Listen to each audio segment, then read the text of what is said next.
దాదాపు 6 సంవత్సరాల తర్వాత ప్రభాస్కి సలార్ సినిమా ద్వారా సరైన హిట్ పడింది.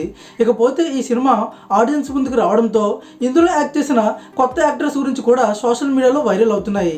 మెయిన్గా పృథ్వీరాజ్ చిన్నప్పటి పాత్రలో యాక్ట్ చేసిన అబ్బాయి గురించి వార్తలు వైరల్ అవుతున్నాయి.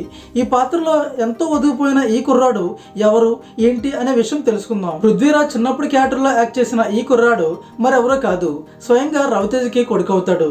రవితేజ కొడుకు అంటే ఆయన సొంత కొడుకు కాదు, ఆయన కజిన్ కొడుకు.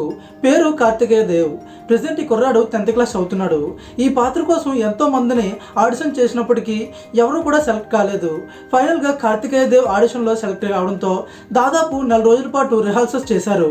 ఇలా 4 రోజుల పాటు రిహార్సల్స్ చేసిన తర్వాత 15 రోజుల పాటు ఈ అబ్బాయి క్యారెక్టర్కు సంబంధించిన షూటింగ్ మొత్తం కంప్లీట్ చేశారు. ఇలా ఒక ఇంటర్వ్యూలో కార్తికేయ చెప్పాడు. ఇక ఈ సినిమాలో పృథ్వీరాజ్ పాత్రలో నటించిన ఈ కుర్రాడు తన యాక్టింగ్తో మంచి ఫేమ్ని సంపాదించుకున్నాడు. మరి దీనిపై మీ ఒపీనియన్ ఏంటో కింద కామెంట్లో చెప్పండి. వీడియో నచ్చితే లైక్ చేసి మరిన్ని అప్డేట్స్ కోసం మన ఛానల్ని సబ్స్క్రైబ్ చేసుకోండి.